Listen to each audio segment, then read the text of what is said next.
Suri entertainment மற்றும் stone bench தயாரிப்பில் ஜோதிகா சூர்யா வழங்கும் கார்த்திக் சுப்ராஜ் இயக்கத்தில் ரெட்ரோ வெற்றி நடை போடுகிறது. உங்க ஆரோக்கியத்துக்கு டயா பூஸ்டர் சுகரோட ரிமோட் கண்ட்ரோல் இனி உங்க கையில. அனைத்து மருந்து கடைகளிலும் கிடைக்கும். உங்கள் லெஜண்ட் சரவணாவில் அக்ஷய திருதியை முன்னிட்டு தங்க நகைகளில் பவுனுக்கு 2000 ரூபாய் தள்ளுபடி. ஏப்ரல் 22 முதல் மே 4 வரை. நான் ஒரு வீடு கட்டுறேன், அது 3-4 வருஷத்துலேயே வந்து ப்ராப்ளம் வந்துடுது அப்படின்னா என்ன அர்த்தம் அப்படின்னா, ஒரு வீடு வந்து கட்டும் பொழுது ப்ராப்பராக தான் கட்டுறேன்னு சொல்லி நீங்கள் நினச்சிப்பீங்க. ஆனால் அங்கே உள்ள வந்து நிறையா ஸ்கேம்ஸ் வந்து நடக்கிறதுக்கான பாசிபிலிட்டிஸ் வந்து இருக்குது. என்னை பொறுத்த வரைக்கும் என்ன பிராண்ட் இருக்குது, அதில் என்ன கிரேடு ஸ்டீலுன்னு போட்டிருக்கு, எல்லாமே அதில் ப்ராப்பராக இருக்குது. இண்டஸ்ட்ரியோட ப்ரைஸிங் கொடுக்குறேன், அதை நான் வாங்குறேன் போடுறேன். என்னை எப்படி யார் ஏமாற்ற முடியும்ட்டுன்னு. ஆனால் உள்ளுக்குள்ளே இவ்வளோ லூப் ஹோல்ஸ் இருக்குதுன்றது ஆக்சுவலாக அந்த அக்ரிகேட் பண்ணும்போது மினிமம் குவாலிட்டி செக்ஸ் பண்ணிட்டு தான் அந்த மெட்டீரியலை சைட்டுக்குள்ளே கொண்டு வந்து கன்ஸ்ட்ரக்ஷனே பண்ணணும். அப்படி பண்ணாக்கா மெட்டீரியலில் உங்களுக்கு ப்ராப்ளமே வராது. ஸ்கேம் இருந்தாலும் ஈஸியாக கண்டுபிடிச்சிடலாம். ஃபார் எக்ஸாம்பிள் எம்சாண்டெலாம் வந்து சில்ட் கண்டென்ட்னு சொல்லுவாங்க. அதில் அதிகப்படியான அடல்ட்ரேஷன் நடந்திருந்தது அப்படின்னா நான் வண்டாருக்கு பேமெண்ட் பண்ணவே மாட்டேன். நான் ஐபிசி தமிழ் நேயர்களுக்கு வணக்கம். இன்று நம்முடன் நேர்காணலில் கார்னர் பிரிக் 9 ஃபவுண்டர் சதீஷ்குமார் இணைந்திருக்கிறார். வணக்கம் சார். வணக்கம். இன்னைக்கு எல்லாருடைய லைஃப்லேயும் அவங்களுடைய ஒரு முக்கியமான கமிட்மெண்ட்னா வீடு கட்டுறது. ஸோ இன்றைக்கி இருக்கக்கூடிய அந்த மார்க்கெட் சூழ்நிலையில் புதுசாக நிறைய கம்பெனிஸ் இருந்தாலும் புதுசாக நிறைய மக்கள் வந்து நிறைய ஏமாற்றங்களை சந்திக்கிறாங்க. பல குளறுபடிகளும் நடக்குது. நீங்கள் ஸ்பெசிஃபிக்காக இந்த இன்டர்வியூ வரும்போது இதை பற்றின ஒரு அவேர்னஸ் வந்து கண்டிப்பாக மக்களுக்கு எடுத்து சொல்லணும்னு சொல்லிட்டு தான் வந்திருக்கீங்க. சொல்லுங்கள், உங்களை பற்றி சொல்லுங்கள் சார். ஸோ என் பேர் வந்து சதீஷ்குமார். நான் கார்னர் பிரிக் 9 பிரைவேட் லிமிடெட் அப்படின்னு ஒரு கன்ஸ்ட்ரக்ஷன் கம்பெனி வந்து ரன் பண்ணிகிட்டு இருக்கிறேன். இந்த கம்பெனி வந்து ஆரம்பித்ததோட நோக்கம் வந்து என்னென்னாக்கா, நீங்கள் சொன்ன மாதிரி கன்ஸ்ட்ரக்ஷன் இண்டஸ்ட்ரியில் நிறையா ஸ்கேம்ஸு அன்எத்திக்கல் ப்ராக்டிசஸ்லாம் வந்து நிறைய நடந்துக்கிட்டு இருக்குது. நான் ஆக்சுவலாக ப்ராக்டிஸ் பண்ணும்போது அந்த மாதிரிலாம் நடந்துக்கிட்டு இருந்தது. மக்களுக்கு வந்து அந்த மாதிரி ஒரு இல்லாமல் இண்டஸ்ட்ரி ஸ்டாண்டர்டோட ஒரு கம்பெனி வந்து ரன் பண்ணணும், ஒரு சர்வ் பண்ணணும் சொசைட்டிக்கு அப்படின்ற ஒரு இன்டென்ஷனில் ஸ்டார்ட் பண்ணப்பட்ட கம்பெனி தான் வந்து இந்த கார்னர் பிரிக் 9 பிரைவேட் லிமிடெட். ஸோ இதுக்கு பின்னாடி இருக்க ஸ்டோரி வந்து பார்த்திங்கனாக்கா, எக்ஸாக்டாக ஒரு 2014 நினைக்கிறேன், ஜூன் மாதம் சம்திங்கு. அந்த பீரியடில் வந்து நான் இந்த சைட் போரூர் பக்கம் வந்து நான் வந்துக்கிட்டு இருந்தேன். நான் எங்கள் அம்மா கூட அப்போது வண்டியில் வந்துக்கிட்டு இருக்கும்பொழுது இங்கே சவிதா டென்டல் காலேஜ்கிட்ட இருந்தே வந்து அந்த டிராஃபிக் வந்து நல்லா சிவியராக இருந்தது. எனக்கு ஐடியா இல்லை என்னன்னு சொல்லிட்டு, அப்போ பக்கத்தில் அந்த ஒரு மண் ரோடு மாதிரி இருக்கும், அது மேலே ஏறி நாங்கள் ஒரு ஈவெண்ட்டுக்கு போக வேண்டியது. போயிட்டு முடிச்சுட்டு திருப்பி நைட்டு வந்தோம். வரும்பொழுதும் பார்த்தீங்கன்னாக்கா அவ்வளோ டிராஃபிக் இருந்தது, ஃபுல்லாக ஆம்புலன்ஸ்லாம் போயிட்டு இருந்தது. அப்போ பெரிய ஐடியா இல்லை. அப்புறம் வந்துட்டோம். அப்புறம் அன்றைக்கி மறுநாள் வந்து பார்க்கும்பொழுது தான் தெரிஞ்சுது மௌலிவாக்கம் பில்டிங் வந்து இடிஞ்சு கொலாப்ஸ் ஆகிடுச்சு அப்படின்னு சொல்லிட்டு. அதாவது ஒரு 61 பேர்கிட்ட வந்து இறந்துட்டாங்க. ஸோ அந்த இன்சிடெண்ட் வந்து என்னை ரொம்ப வந்து பாதிச்சிச்சு. ஸோ இப்போ இந்தியாவில் வந்து பார்த்திங்கன்னா சராசரியாக இப்போது 2025 வந்து 204 பில்லியன் எக்கானமியில் வந்து இப்போ கன்ஸ்ட்ரக்ஷன் இண்டஸ்ட்ரி வந்து இருக்குது. ரெசிடென்ஷியல் செக்டர் மட்டும் நான் சொல்கிறேன், கமர்ஷியல் இதில் சேர்க்காம. இது ஒரு வருஷமும் 7.5 CAGR க்ரோத் ரேட்டில் வளர்ந்துக்கிட்டே வந்து ஆக்சுவலாக போகும். பை எண்ட் ஆஃப் 2030 வந்து அப்ராக்சிமேட்டாக ஒரு 293 பில்லியன் கிட்ட வரும் அப்படின்றது எக்ஸ்பர்ட்ஸ் வந்து சொல்கிறாங்க. ஸோ இவ்வளோ ஒரு ஃபாஸ்ட் ரேட்டில் வந்து இந்த கன்ஸ்ட்ரக்ஷன் இண்டஸ்ட்ரி வந்து வளர்ந்துக்கிட்டே போகும் பொழுது, மக்கள் வீடு கட்டும் பொழுது அவங்களோட வாழ்வாதாரத்துக்காக அதில் 60-70% வீடு வந்து ப்ராப்பராக இருக்காது அப்படின்றது அதுவும் வந்து ஒரு கணிப்பு based on the past data. வெறும் 30% வீடு மட்டும்தான் ப்ராப்பராக கட்டுவாங்க. அதாவது ஏமாறாமல் ஒரு இன்ஜினியருக்கும் ஒரு கிளையண்ட்டுக்கும் சண்டை வராமல் அந்த ஒரு பரஸ்பரமாக ஒரு ப்ராப்பரான ஒரு வீடு அப்படின்னாக்கா ஒரு 30% தான் இருக்கும் அப்படின்னு அக்ராஸ் இந்தியா முழுக்க, இந்தியா ஃபுல்லாக இருக்குது, தமிழ்நாடு மட்டும் இல்லாமல் இந்தியா முழுக்க இருக்கக்கூடிய டேட்டா. ஸோ அப்படி இருக்கும் பொழுது இந்த 30% எப்படி 70% மாற்றணுன்ற ஒரு இன்டென்ஷனில் ஸ்டார்ட் பண்ணப்பட்ட ஒரு கம்பெனி தான் இது. ஸோ நானும் என் டீமும் அதுக்காக தான் வந்து ஆக்சுவலாக சர்வ் பண்ணிக்கிட்டு இருக்கிறோம். ஸோ அதுதான் பேசிக்காக இந்த கம்பெனிக்கு பின்னாடி இருக்க ஸ்டோரி. ஆனால் இன்றைக்கி மார்க்கெட்டில் பார்த்தீங்கன்னா நிறைய கம்பெனிஸ் இருக்குது. இப்போ வந்து டாப் கம்பெனிஸ்லேருந்து இன்றைக்கி வந்து சின்ன ஸ்டார்ட் அப்பாக ஆரம்பித்து பண்ணக்கூடிய கம்பெனிஸ் வரைக்கும் இருக்குது. இன்றைக்கி நீங்கள் ரெசிடென்ஷியல் பில்டிங்கை பற்றி பேசுறதுனால நான் கேட்குறேன், இன்றைக்கி நிறைய புது வீடுகள் அங்கங்கே வந்து வில்லாஸ் டைப்லையோ இல்லை வந்து அப்பார்ட்மெண்ட் டைப்லையோ வந்து ரெசிடென்ஷியல் பில்டிங் வந்து கட்டிட்டு தான் இருக்காங்க. ஒரு பில்டர்ஸ் கட்டும்போது பார்த்தீங்கன்னா அந்த அளவுக்கு ஒரு அட்ராக்டிவாக இருக்குது, இன்ஃப்ராஸ்ட்ரக்சர் நல்லா இருக்குது. ஆனால் அப்படியே ஒரு 2-3 இயர்ஸ் போனாலே போதும் அந்த பில்டிங்கோட அந்த லுக்கே வந்து மாறுது. சின்ன கிராக் வர ஆரம்பிக்குது. அப்புறம் வந்து அங்கங்கே அந்த வாட்டர் வந்து லீக்கேஜஸ் இதெல்லாமே வந்து பார்க்கும்போதுமே வந்து அந்த பில்டிங்கோட அழகே வந்து கெட்டு போகிற மாதிரி தான் இருக்குது. ஒரு சின்ன வீடு ஒருத்தங்க வந்து ரொம்ப ட்ரீமாக கட்டுறாங்கன்னா 2-3 இயர்ஸ் கழிச்சு பார்க்கும்போது அங்கங்கே கிராக் விழுறது. ஸோ இந்த மாதிரி தான் பேசிக்காக வந்து ஸ்டார்ட் ஆகுது. ஸோ இதற்கு என்ன காரணம்? ஏன்னா வந்து நம்ம கட்டினா ஒழுங்காக கட்ட மாட்டேன்னு சொல்லிட்டு தான் நம்ம ஒரு பில்டர்கிட்ட போய் கொடுக்குறது. அவங்க ப்ராப்பராக கட்டி கொடுப்பாங்கன்னு தான் நம்பிக்கை தான் கொடுக்குறது. ஆனால் அதுக்கு அந்த நிலைமையிலுமே வந்து இந்த மாதிரி ஒரு டேமேஜ் ஏற்படுதில்லை, என்ன காரணம் அதுக்கு? ஃபஸ்ட்டு க்ரைட்டீரியா, ஒரு வீடு கட்டணும் அப்படின்னாக்கா அதுக்கு கிரவுண்ட் ஒர்க் வந்து அந்த இன்ஜினியரையோ இல்லை கான்ட்ராக்டரையோ இல்லை ஒரு கன்ஸ்ட்ரக்ஷன் கம்பெனியோ நீங்கள் அப்ரோச் பண்ணுறதுக்கு முன்னாடி அவங்க வந்து ஒரு கிளைண்ட்டாக சொல்கிறேன், நான் வீடு கட்ட போகிறேன் அப்படின்னாக்கா நான் வந்து ஒரு சில கிரவுண்ட் ஒர்க் வந்து பண்ண வேண்டியது வந்து இருக்குது. வீடுனா என்ன, அது எப்படி வந்து ப்ரொசீஜராக கட்டணும், அது என்னால் முடியுமா, இல்லை நான் இன்னொருத்தவங்க கிட்ட கொடுத்து நான் கட்ட போகிறேன்னா, இன்னொருத்தவங்க கிட்ட கொடுத்து நான் கட்டும் பொழுது நான் ஒரு பெரிய அளவில் வந்து பொருள் செலவு வந்து செய்கிறேன் நான், அவங்க அதை ப்ராப்பராக கட்டுவாங்களா, இல்லை அவங்க கட்டுறது சரிதானா இல்லையான்றதெல்லாம் வந்து நிறைய விஷயங்கள் வந்து இருக்குது. இதை எல்லாத்தையும் வந்து ஃபஸ்ட்டு அவங்க ஒரு 360 டிகிரி அவங்க வந்து ஸ்டடி பண்ணணும். இதுக்கு ஒரு ப்ராப்பராக நான் ஒரு ரோட் மேப் மாதிரி வேணால் நான் சொல்கிறேன் நான். அதுபடி ஃபாலோ பண்ணாக்கா ஆல்மோஸ்ட் ஒரு 95 to 98% ஆஃப் ப்ராப்ளம்ஸ் வந்து தவிர்க்கப்படலாம். பில்டிங்கும் வந்து சேஃபாக இருக்கும், நீங்களும் வந்து பீஸ்ஃபுல்லாக அந்த வீட்டுக்குள்ளே வந்து இருக்க முடியும். ஃபஸ்ட்டு விஷயம், நீங்கள் ஒரு வீடு கட்டணும்னு முடிவு பண்ணிட்டீங்க அப்படின்னு சொன்னாக்கா உங்களோட பட்ஜெட் என்னன்றது உங்களுக்கு தெரியணும்.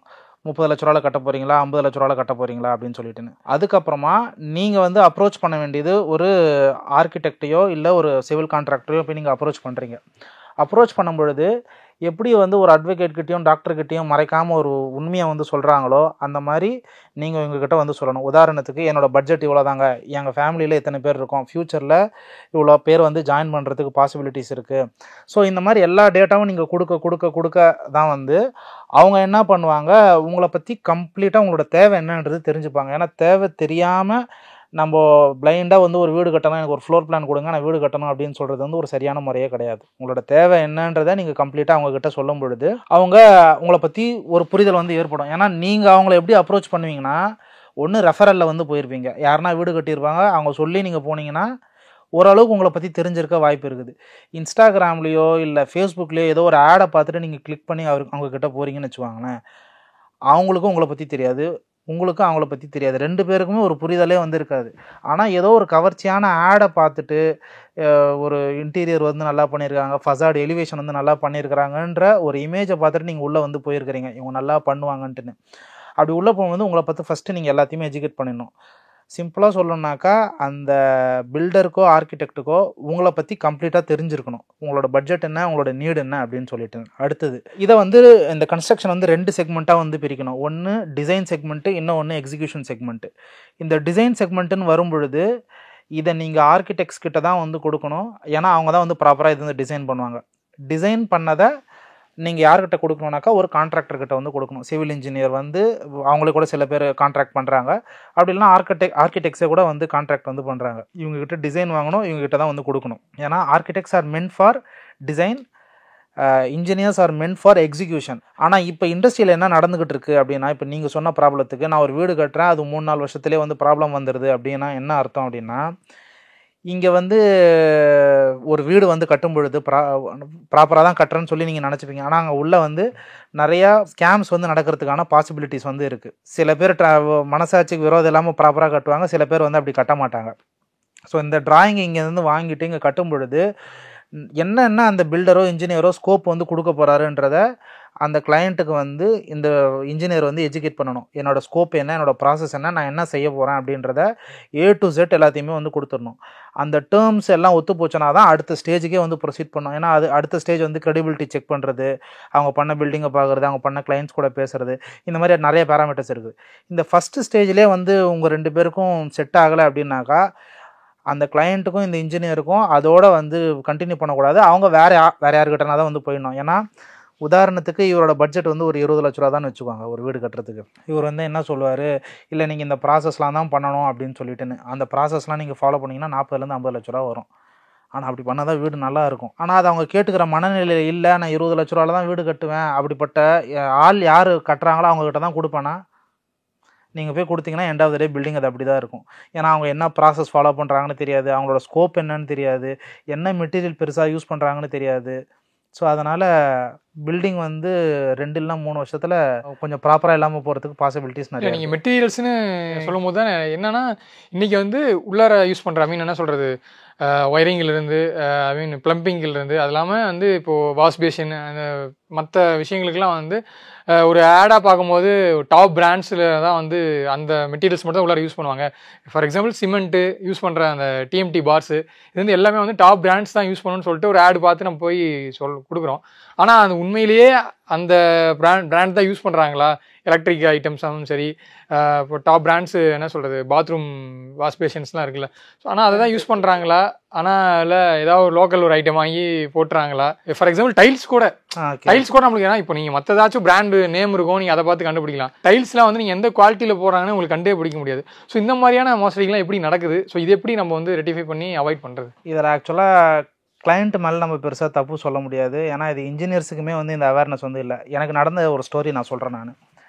எனக்கு ஒரு நாள் ஒரு கால் வந்தது. அதில் வந்து ஒரு ஃபேமஸ் ரெப்யூட்டடான ஒரு ஸ்டீல் பிராண்டை நான் அப்ரோச் பண்ணிவிட்டு என்ன சொன்னாங்க, நாங்கள் இந்த பிராண்ட் வந்து தரோம், 40% டிஸ்கவுண்ட் தரோம் அப்படின்னாங்க. அப்படின்னா ஒரு பில்டிங்கில் நான் ஒரு 1 லட்ச ரூபாய்க்கு நான் ஒரு ஸ்டீல் யூஸ் பண்ணுறேன் அப்படின்னு சொன்னால் அதில் எனக்கு 40% வந்து சேவ்னாக்கா எனக்கு 40,000 வந்து எனக்கு மிச்சமாகும். அப்போ நான் 5 லட்ச ரூபாய்க்கு ஸ்டீல் யூஸ் பண்ணாக்கா கிட்டத்தட்ட 2 லட்ச ரூபா கிட்ட எனக்கு வந்து சேவ் ஆகும். அந்த ஆஃபரை நான் அக்செப்ட் பண்ணிவிட்டு அந்த ஸ்டீலில் நான் கிளைண்ட்டு கமிட் பண்ண ஸ்டீலை வந்து நான் சைட்டில் இறக்கி நான் கன்ஸ்ட்ரக்ஷன் வந்து பண்ணலாம். அது அவங்களுக்கும் தெரியாது, என்னால் கொஸ்டின் பண்ண முடியாது. ஏன்னா நான் என்ன கமிட் பண்ணணும் அதை தான் இறக்கணும்னு சொல்லிட்டுன்னு. ஆனால் அவுட் ஆஃப் கியூரியஸ் நான் உங்ககிட்ட கேட்டேன், நீங்கள் எதுக்குங்க நான் 40% தரீங்க, அப்படி என்ன இதில் இருக்குன்னு கேட்டதுக்கு அவங்க ஒரு சில பேராமீட்டர்லாம் வந்து சொன்னாங்க. இதெல்லாம் வந்து ஒரு சில நியூவன்சஸ் வந்து இருக்குது, அது டிஃபெக்டிவ் ஆனதுனால நாங்கள் இதை வந்து இந்த டிஸ்கவுண்ட் ப்ரைஸுக்கு நாங்கள் சேல் பண்ணுறோம், நீங்கள் வாங்கிக்கிறதுனா சொல்லுங்கள் அப்படின்னு சொன்னாங்க. நான் வேணான்னு அந்த ஆஃபரை வந்து க்ளோஸ் பண்ணிட்டேன். அதுலேருந்து நான் ஒரு ப்ராக்டிஸாக ஃபாலோ பண்ண ஆரம்பித்தேன். என்னோடய கம்பெனியில், ஓன் கம்பெனிலேயே எந்த ஸ்டீல் வாங்குறதா இருந்தாலும் சரி, அதை கம்பல்சரி லேப் டெஸ்ட் கொடுத்து செக் பண்ணிட்டு தான் வந்து சைட்டில் வந்து நான் யூஸ் பண்ணுவேன். நான் அது டாப் பிராண்டாக இருந்தாலும் சரி, எந்த டாப் பிராண்டாக இருந்தாலும் சரி, நீங்கள் டிவியில் ஆடு பார்க்குற எந்த டாப் பிராண்ட் நான் யூஸ் பண்ணுறதா இருந்தாலும் கிளைண்ட் ஒரு சிலர் கேட்பாங்க எனக்கு இந்த பிராண்டு தான் வேணும்னு. எதுவாக இருந்தாலும் சரி அதை நான் லெபார்ட்டரியில் கொடுத்து டெஸ்ட் பண்ணுவேன். அப்படி டெஸ்ட் பண்ணும்போது நான் என்ன பண்ணுவேன்னா, கிளைண்ட்டே சைட்டுக்கு வந்து கூப்பிடுவேன். அங்கே வந்து ஸ்டீல் வந்து இறங்கியிருக்கும். அதில் எந்த சாம்பிள் கேட்குறாங்களோ கண் எதிர்க்கவே வந்து ஒரு 2 அடி இல்லை 3 அடி ஸ்டீலை வந்து கட் பண்ணிவிட்டு என்னோடய சைட் இன்ஜினியரையும் அந்த கிளைண்ட்டையும் நான் டேரெக்டாக லெபார்ட்டரிக்கு அனுப்புவேன். ஒரு ½ டே வந்து ஸ்பெண்ட் பண்ணணும் கிளைண்ட் இதுக்காக. ஸ்பெண்ட் பண்ணாங்கனாக்கா ஸ்டீலு, கல், எம்சாண்டு லெபார்ட்டரியில் கொடுத்து டெஸ்ட் பண்ண மாட்டோம், சில்ட்டு மட்டும் தான் செக் பண்ணுவோம், அது குவாலிட்டியாக இருக்கான்னு அந்த சைட்லேயே பண்ணிவிடுவோம். பட் இது 2 க்ரைட்டீரியாவும் லெபார்ட்டரியில் கொடுத்து டெஸ்ட் பண்ணிவிட்டு அந்த ரிப்போர்ட்டை வாங்கி அவங்க கிட்ட வந்து கொடுத்துருவோம். சில பேர் சொல்லுவாங்க, சார் இது ரொம்ப டெக்னிக்கலாக இருக்குது, ஒரு சில பேராமீட்டர்லாம் இதெல்லாம் எங்களுக்கு என்னன்னு தெரியல அப்படின்னு சொல்லிட்டு. எல்லாருக்குமே தெரியாது, ஏன்னா எல்லாருமே ஸ்டடி பண்ணிட்டு நான் வந்து லெபார்ட்டரி ரிப்போர்ட் எடுத்து கொடுக்கறதுனால சரி அவங்களுக்கு ஒரு நம்பிக்கை வரலாம். ஆனால் எண்ட் ஆஃப் த டே அந்த ரிப்போர்ட்டை வந்து அவங்க அசஸ் பண்ண தெரியணும். இதுக்கு அவங்க என்ன பண்ணலாம் அப்படின்னாக்கா, ஒன்று வாங்குகிற ரிப்போர்ட்டை ஏஐ டூல்ஸ் நிறையா இருக்குது, சாட் ஜிபிடியில் அப்லோட் பண்ணி நீங்கள் அவுட் எடுத்துட்டிங்கனாக்கா அது சொல்லிவிடும் இது அப் டு த மார்க் இருக்கா இல்லையா அப்படின்னு சொல்லிட்டு. ஏன்னா டேட்டாஸ் எல்லாம் அதே ரீட் பண்ணி கொடுத்துரும். இது ஃபஸ்ட் ஆப்ஷன். செகண்ட் ஆப்ஷன், எங்கள் சைட் இன்ஜினியரே சொல்லிவிடுவார், இதில் வந்து 10 பேராமீட்டர் இருக்குது, இதில் நீங்கள் இந்த 2 பேராமீட்டர் பார்த்தா வந்து போதும், இந்த 2 பேராமீட்டரில் இந்த நம்பருக்கு உள்ளே இருந்துச்சுனாக்கா சேஃப் ஜோனு, இந்த நம்பருக்கு மேலே போயிடுச்சுனாக்கா இது அன்சேஃப் ஜோனு அப்படின்ற மாதிரி ஒரு சில க்ரைட்டீரியாஸ்லாம் இருக்குது. அது கிளைண்ட்டை வந்து அவங்க வீட்லேயே போயிட்டு எஜுகேட் பண்ணிவிட்டு வந்துடுவோம். ஸோ என்ன மீன் பண்ண வரேனாக்கா, மெட்டீரியல் யூஸ் பண்ணுறதுலையும் சரி, முன்னாடியில் இந்த பிரச்சனை கிடையாது, ஆனால் இப்போ அந்த மாதிரி கிடையாது. காம்படிஷன் வந்து அதிகமாக என்ன ஆகுதுனாக்கா மெட்டீரியல்ஸ்லேயுமே வந்து ஸ்கேம் நடக்குது. ஆனால் இப்போ நான் சொல்கிற ப்ராக்டிஸை எத்தனை டூப்ளிகேட்லாம் வருது, டாப் பிராண்ட்ஸ்லேயே டூப்ளிகேட் வருது. அதனால தான் நம்ம டெஸ்டிங் ப்ரொசீஜரே செய்கிறோம். இப்போ நான் சொல்கிற இந்த ப்ரொசீஜரை ஒருவேளை எனக்கு அந்த வெண்டார் நான் சொன்னேன் இல்லைங்களா, ஒரு எக்ஸ் வெண்டார் இந்த ஸ்டீல் தரேன்னு சொல்லிட்டுன்னு, அவரை நான் அப்ரோச் பண்ணி இதை வந்து சொல்லாமல் இல்லை கேட்காம இருந்திருந்தாருன்னா அந்த ஆஃபரை நானுமே அந்த ஸ்டீலை வாங்கி யூஸ் பண்ணியிருப்பேன். எனக்குமே தெரிஞ்சிருக்காது நான் வந்து யூஸ் பண்ணுறது. ஏன்னா என்னை பொறுத்த வரைக்கும் என்ன பிராண்ட் இருக்குது, அதில் என்ன கிரேடு ஸ்டீலுன்னு போட்டிருக்கு, எல்லாமே அதில் ப்ராப்பராக இருக்குது. நான் இப்போ இண்டஸ்ட்ரியோட ப்ரைஸிங் கொடுக்குறேன், அதை நான் வாங்குகிறேன் போடுறேன், என்னை எப்படி யார் ஏமாற்ற முடியும்ட்டுன்னு. ஆனால் உள்ளுக்குள்ளே இவ்வளோ லூப் ஹோல்ஸ் இருக்குதுன்றது ஆக்சுவலாக அது ஒரு பெரிய, ஏன்னா ஒரு பில்டிங்க்கு அஸ்திபாரமே வந்து அந்த ஸ்ட்ரக்சர் தான். அந்த ஸ்ட்ரக்சர்லேயே இவ்வளோ குளறுபடி நடக்குதுன்றது அந்த கான்ட்ராக்டருக்கே தெரியல அப்படின்னாக்கா அது ரொம்ப டேஞ்சரான விஷயம். அதனால் இந்த மெட்டீரியல் டெஸ்டிங் வந்து எல்லாருமே வந்து ஒரு வீடு கட்டும் பொழுது கண்டிப்பாக செஞ்சு தான் ஆகணும். அண்ட் அதுக்கு காஸ்ட்டும் ரொம்பலாம் ஆகிடாது, அதிகபட்சம் ஒரு 5,000 ஒரு 10,000 ரூபாய் தான் ஆகும். ஃபார் எக்ஸாம்பிள் இப்போ நீங்கள் வந்து இந்த மாதிரி விஷயத்துக்கு வந்து லேப் டெஸ்ட் போய் கண்டுபிடிச்சிருவீங்க. இப்போ வந்து ஒரு டைல் பயன்படுத்துகிறோம், இல்லை வந்து அதை தாண்டி நான் சொன்ன பாத்ரூம் சிங்க்ஸு, ஆமாம், ஸோ இந்த வாஷ் பேஷன், இதெல்லாம் அந்த பிராண்டில் வந்து நீங்கள் எப்படி கண்டுபிடிப்பீங்க? டாப் பிராண்ட்ஸ் தான் வாங்குறாங்களா? அது ஏன்னா அதே மாதிரி எல்லாருக்கும் நாலேஜ் இருக்காது. இப்போ நீங்கள் சொல்கிறது எல்லாமே சூப்பர்ஃபிஷியல் திங்ஸ். சூப்பர்ஃபிஷியல் திங்ஸ்னால் நம்ம கண்ணால் பார்க்கக்கூடிய விஷயங்கள், இந்த பெயிண்ட்டு, இந்த டைல்ஸு எல்லாமே. டைல்ஸ் வந்து போடும் பொழுது ஃப்ளோரிங்கில் நிறையா செக்மெண்ட் இருக்குது. நேச்சுரல் ஸ்டோன்ஸு, டைல்ஸு, அப்புறம் இன்ஜினியரிங் ஸ்லாப்ஸ் அப்படின்னு சொல்லிட்டு. நான் டைல்ஸ்னு ஒரு எக்ஸாம்பிள் சொல்கிறேன். டைல்ஸ்னு எடுத்துக்கிட்டிங்கன்னா டைல்ஸில் நிறைய செக்மெண்ட் இருக்குது. ஜிவிடி டைல்ஸ் இருக்குது, ஃபுல் பாடி டைல்ஸ் இருக்குது, அது மாதிரி நிறைய டைல்ஸ் இருக்குது. இவ்வளோ டெக்னிக்கல் டேட்டாவும் வந்து ஒரு வீடு கட்டுறவன் தெரிஞ்சுக்கணுமான்னு கேட்டாக்க அவசியம் கிடையாது. ஆனால் சொல்ல வேண்டிய கடமை ஒரு இன்ஜினியருக்கோ, ஒரு கான்ட்ராக்டருக்கோ, இல்லை ஒரு ஆர்கிடெக்ட்டுக்கோ வந்து இருக்குது. அவங்களுக்கு எஜுகேட் பண்ணும். சார் இது வந்து இத்தனை ரேஞ்சு டைல்ஸு, ஃப்ளோரிங்கில் வந்து இத்தனை செக்மெண்ட் வந்து இருக்குது, இது ஒன்றுத்துக்கு இவ்வளோ காஸ்ட் வருது, இதில் உங்களுக்கு எது வேணும், எது வேண்டாம், அதோட காஸ்ட் என்ன, ஒன்றுத்தோட யூஸ் என்ன அப்படின்றத சொல்ல வேண்டிய கடமை வந்து ஒரு இன்ஜினியருக்கும் கான்ட்ராக்டரும் இருக்குது. அப்படி சொல்லும் பொழுது அவங்க எனக்கு தான் வேணும் அப்படின்னு சப்போஸ் சொல்கிறாங்கன்னு வச்சுக்கோங்களேன், அதை பர்டிகுலராக வேணால் கூட நீங்கள் போய் டெஸ்ட் பண்ணலாம். ஃபுல் பாடி டைல்ஸு இப்போது எப்படி சொல்கிறது, ஒரு டைல்ஸ் இருக்குது, தண்ணி ஊற்றி தலைகீழ ரிவர்ஸில் திருப்பி தண்ணி ஊற்றுனீங்கனாக்கா வெளியில் டேம்ப்னஸ் ஃப்ரண்ட் சைடு வந்து தெரியக்கூடாது. அப்படி தெரிஞ்சிச்சுனாக்கா அது வந்து அவங்க கமிட் பண்ண டைல் வந்து கிடையாது. ஒரு டைலோட திக்னஸ் வந்து இவ்வளோ தான் மெயின்டைன் ஆகணும் அப்படின்ற இந்த எல்லா டெக்னிக்கல் ஆஸ்பெக்ட்டும், பேராமீட்டரும், காஸ்ட் வைஸும் சொல்ல வேண்டியது ஒரு இன்ஜினியர் கான்ட்ராக்டரோட கடமை அந்த கிளையண்ட்டுக்கு. பட் இது எல்லாத்தையும் கேட்கறதுக்கு கிளைண்ட்டும் வந்து நேரத்தை ஒதுக்கி கண்டிப்பாக செய்யணும். நான் பணம் கொடுத்துட்டாலே வீடு கட்டிடுவாங்க, என் பட்ஜெட்டுக்குள்ளே முடிஞ்சிடும் அப்படின்னாக்கா அது ரொம்ப கஷ்டம். அது அப்படி ஒர்க் ஆகாது கண்டிப்பாக. இல்லை, நான் முக்கியமாக ஒன்று கேட்கணும்னு நினச்சேன். இப்போ எல்லா பொருளும் வந்து ஒரு எலக்ட்ரிக்கல் பொருள் வாங்குறோம், இல்லை வேற ஏதாச்சும் பொருள் வாங்கினா ஒரு வாரண்டின்னு ஒன்று இருக்குது. ஆமாம். ஒரு பில்டர்கிட்ட போயிட்டு ஒரு வீடு கட்டுறோம், உங்களுக்கு வந்து இத்தனை வருஷத்துக்கு வந்து உங்களுக்கு வந்து எந்த டேமேஜும் வராது. சப்போஸ் டேமேஜ் வந்து அதுக்கு வந்து இந்த பில்டர் தான் வந்து நாங்கள் ரெஸ்பான்சிபிலிட்டி எடுத்துக்கணும்னு சொல்லிட்டு வாரண்டி ஏதாச்சும் மெத்தட்ஸ் இருக்கா? ஏன்னா டாப் கம்பெனிஸ் வந்து இந்த மாதிரி பெரிய அப்பார்ட்மெண்ட், பெரிய ரெசிடென்ஷியல் பில்டிங் எடுக்கிறாங்கன்னா ஸோ அவங்களுக்கு சில அக்ரிமெண்ட்ஸ் தான் இருக்கும். ஸோ அவங்க சில நார்ம்ஸ் ஃபாலோ பண்ணுவாங்க. அந்த டென்யூருக்குள்ளே ஏதாச்சும் அங்கே இஷ்யூ வந்துச்சுன்னா அதை அவங்க ரெட்டிஃபை பண்ணி கொடுப்பாங்க. பட் இண்டிவிஜுவலாக ஒருத்தங்க வீடு கட்டுறாங்க, இண்டிவிஜுவல் வில்லாஸ் கட்டுறாங்க, ஸோ அங்கே ஏதாச்சும் இஷ்யூ வருது. ஸோ அப்போ வந்து நாங்கள் வந்து ஃபுல்லாக ரெட்டிஃபை பண்ணி இந்த டென்யூருக்குள்ளே வந்துச்சுன்னா நாங்கள் வந்து அதை நாங்கள் கிளியர் பண்ணி தருவோம்னு சொல்லிட்டு ஏதாச்சும் விஷயங்கள் இருக்கா? இல்லை அதை பற்றின கிளைண்ட்ஸ்க்கு ஏதாச்சும் ஒரு அவேர்னஸ் உண்டாகணுமா? நான் வெளியில் சொல்கிறத காட்டிலும் நான் என்ன ப்ராக்டிஸ் பண்ணுறேன்றதை நான் சொல்லிடுறேன். நான் கன்ஸ்ட்ரக்ஷன் இண்டஸ்ட்ரியில் ஆர்கிடெக்ட்ஸோ, கம்பெனியோ, இல்லை ஒரு சிவில் இன்ஜினியரோ, இவங்க எல்லாம் யார் அப்படின்னாக்கா ஒரு அக்ரிகேட்டர்ஸ்னால் என்னென்னா அங்கங்கே இருக்கக்கூடிய பொருட்களை கொண்டு வந்து அவங்களோட ஸ்கில், எக்ஸ்பர்டீஸ், எக்ஸ்பீரியன்ஸை போட்டு ஃபைனலாக ஒரு ஃபார்ம் கொண்டு வர்றது தான் வந்து ஒரு வீடு. ஏன்னா நாங்கள் யாரும் போயிட்டு எம்சாண்ட் தயாரிக்கல, டைல்ஸ் தயாரிக்கல, எல்லாமே அங்கங்கே இருக்கிறது தான். ஆனால் எங்களுக்கு என்ன நாங்கள் செய்யணும்னா ஒன்று வாங்கும்போது இது ப்ராப்பராக இருக்குதான்ற அந்த செக்ஸ், மினிமம் செக்ஸ் வந்து இருக்குது. அதை நாங்கள் சாட்டிஸ்ஃபை, ஏன்னா இதெல்லாம் தான் எங்கள் கண்ட்ரோலில் இருக்குது. அதை நாங்கள் செக்ஸ் பண்ணிவிட்டு ப்ராப்பரான ப்ராசஸ் வந்து ஃபாலோ பண்ணாலே அந்த பில்டிங்க்கு ஒரு சில கேரண்டிஸ் வந்து கொடுக்க முடியும். பட் அந்த இடத்துல பட்ஜெட் ஒன்று, இன்னொன்று வந்து உங்கள் பில்டர்ஸோட ப்ராஃபிட் ரெண்டுமே பார்க்க வேண்டியதாக இருக்குது. ஆமாம், கண்டிப்பாக. இப்போ எண்ட் ஆஃப் த டே இப்போது ஒரு ப்ராஃபிட் நம்ம தான் நான் சொல்கிறேன். ப்ராஃபிட் வந்து ஆக்சுவலாக ஒரு வாஸ்ட் செக்மெண்ட், அதுவும் யாரும் சொல்ல மாட்டாங்க ஒரு பில்டருக்கு என்ன அப்படின்னு சொல்லிட்டுன்னு. இதனால் வந்து கொஞ்சம் காஸ்ட்டு வந்து கம்மியாகுமா, மார்ஜின் வந்து கம்மியாகும்னா அந்த பில்டருக்கு கண்டிப்பாக கம்மியாகும். 2லேருந்து ஒரு 3% கம்மியாகிறதுக்கு பாசிபிலிட்டிஸ் இருக்குது. ஆனால் நீங்கள் கட்ட போகிற பில்டிங்கில் வந்து அந்த 2லேருந்து 3% வந்து ஒன்று கிளைண்ட்டுக்கிட்ட கேட்டு வாங்கலாம், இல்லை நீங்கள் வாங்க முடியுதே உங்களோட ஓவரால் ப்ரைஸிங்லேயே கூட நீங்கள் சொல்லி வச்சு வந்து வாங்கலாம். அப்படி வாங்கும்போது என்னென்னா பில்டிங்கும் நல்லா வருது, உங்களுக்கும் வந்து ஸ்ட்ரெஸ் ஃப்ரீயாக வந்து இருப்பாங்களா அந்த கிளைண்ட்டும். ஸோ அப்படி பண்ணிக்கலாமே. அதனால் நான் என்ன வந்து என் இதில் வந்து பண்ணுறேன்னாக்கா ஸ்ட்ரக்சருக்கு நான் வந்து 7 to 8 years நான் கேரண்டி வந்து கொடுத்துருவேன். அந்த பில்டிங்கில் ஸ்ட்ரக்சரல் கிராக்கே வராது. ஏன்னா நாங்கள் ஸ்ட்ரக்சர் ஃபாலோ பண்ணி பண்ணுறோம். ஸ்ட்ரக்சர் ஃபாலோ பண்ணுறதுக்குன்னு ஒரு சில ப்ரொசீஜர்ஸ் இருக்குது. ஜியோ டெக்னிக்கல் சர்வே எடுப்போம், அதுக்கப்புறம் ஸ்ட்ரக்சரல் டிராயிங் வாங்குவோம், அதை வந்து ஆப்டிமைஸ் பண்ணுவோம், ஃபைனல் அவுட்புட் வச்சு ஒரு பில்டிங் ப்ரொசீஜராக பண்ணும்போது ஸ்ட்ரக்சரல் கிராக்கே வராது. அப்படி வராதனால நாங்களே வந்து உறுதியாக கொடுக்குறோம் 7 to 8 வருஷத்துக்கு இந்த பில்டிங்க்கு ஸ்ட்ரக்சரல் கிராக்கே வராது அப்படின்னு சொல்லிட்டு. ஏன்னா இதெல்லாம் மேஜர். சின்ன சின்ன ஸ்விட்சு கிச்சுக்கெல்லாம் வந்து நம்ம கேரண்டி கொடுக்கணுமா கேட்டால் அதுக்கும் கொடுக்கலாம். பட் அதெல்லாம் ஒரு கிளைண்ட்டால் ஈஸியாக மாற்றிட முடியும். ஒரு 40 ரூபா 50 ரூபா, எலக்ட்ரிஷியனுக்கு அதிகபட்சம் ஒரு 200 ரூபா 300 ரூபா ஹாஃப் டே சேலரி கொடுத்து அவங்களால மாற்றிட முடியும். பட் மேஜர் விஷயத்துக்கெல்லாம் வந்து நம்ம தான் பொறுப்பேற்கணும், அதை நம்ம கொடுத்துடணும். இப்போ ஸ்விட்சுக்குன்னு வந்து பார்த்தீங்கன்னாக்கா மினிமம் 40,000 கிளிக்ஸ் வந்து பாஸ் ஆகிருக்கணுன்றது இண்டஸ்ட்ரி ஸ்டாண்டர்டு. ஒரு ஸ்விட்சுன்னு எந்த பிராண்டிங் எடுத்துக்கிட்டாலும் சரி மினிமம் 40,000 கிளிக்ஸ் வந்து அது பாஸ் ஆகணும் லைஃப் டைமில். இப்போ நாங்கள் போடுற ஸ்விட்சஸ்லாம் பார்த்தீங்கன்னாக்கா 1,10,000 வரைக்கும் வரும். ஒரு ரெப்யூட்டட் பிராண்டு தான் அது இண்டஸ்ட்ரியில் இருக்கிறது. மினிமம் அது வரும். இதுக்காக காஸ்ட் நாங்கள் கிளைண்ட்டுக்கிட்ட அடிஷ்னலாக சொல்லி தான் வந்து வாங்குகிறோம். சார் நீங்கள் இது போட்டிங்கனாக்கா இவ்வளோ கிளிக்ஸ் தான் வரும், இது போட்டால் இவ்வளோ வரும், ப்ரொவைடட் இது ஏஸ்தட்டிக்கலாகவும் கொஞ்சம் நல்லாயிருக்கும் அப்படின்றதெல்லாம் சொல்லி அந்த ப்ரைஸிங்கோட காஸ்ட். ஏன்னா இப்போ ஸ்விட்ச் இப்போ நீங்கள் போய் வாங்கினாலும் ஒரே காஸ்ட்டு தான், நான் போய் வாங்கினாலும் ஒரே காஸ்ட்டு தான்.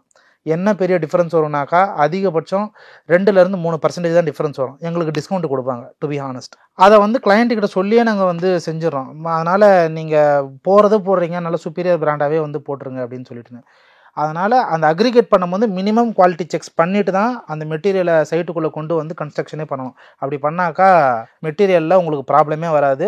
ஸ்கேம் இருந்தாலும் ஈஸியாக கண்டுபிடிச்சிடலாம். ஃபார் எக்ஸாம்பிள் எம்சாண்டெலாம் வந்து சில்ட் கண்டென்ட்னு சொல்லுவாங்க. அதில் அதிகப்படியான அடல்ட்ரேஷன் நடந்திருந்தது அப்படின்னா நான் என் வெண்டாருக்கு பேமெண்ட் பண்ணவே மாட்டேன். நான் லெஸ் தென் 6% இருந்தால் தான் உங்களுக்கு பேமெண்ட்டே ரிலீவ் ஆகும். ஸோ அந்த ஒரு ஃபியர் ஃபேக்டர் இருக்கிறதுனால இது வந்து நீங்கள் வீடு கட்டுறீங்கன்னு வச்சுக்கோங்களேன், இது செக் பண்ண முடியாது. ஆனால் ஒரு சிம்பிள் டெஸ்ட் தான். ஒரு வாட்டர் பாட்டிலில் போட்டு குலுக்கி வச்சாலே ஒரு 15 மினிட்ஸில் கண்டுபிடிச்சிடலாம்னு வச்சுக்கோங்க. பட் ஒரு லோடும் வந்து சைட்டுக்குள்ளே வரும்பொழுது இதை நாங்கள் செக் பண்ணுவோம். சில்ட் கண்டென்ட் என்னன்ட்டு நான் கண்டினியூஸாக மானிட்டர் பண்ணிக்கிட்டே இருப்போம். அது பி சாண்டாக இருந்தாலும் சரி, எம் சாண்டாக இருந்தாலும் சரி.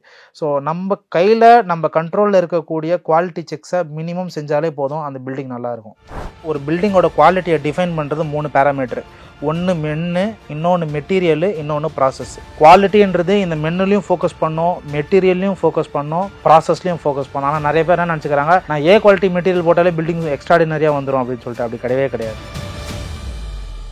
2D என்டர்டைன்மெண்ட் மற்றும் ஸ்டோன் பெஞ்ச் தயாரிப்பில் ஜோதிகா சூர்யா வழங்கும் கார்த்திக் சுப்ராஜ் இயக்கத்தில் ரெட்ரோ வெற்றி நடை போடுகிறது. உங்க ஆரோக்கியத்துக்கு டயா பூஸ்டர். சுகரோட ரிமோட் கண்ட்ரோல் இனி உங்க கையில. அனைத்து மருந்து கடைகளிலும் கிடைக்கும். உங்கள் லெஜண்ட் சரவணாவில் அக்ஷய திருதியை முன்னிட்டு தங்க நகைகளில் பவுனுக்கு 2000 ரூபாய் தள்ளுபடி. ஏப்ரல் 22 முதல் மே 4 வரை.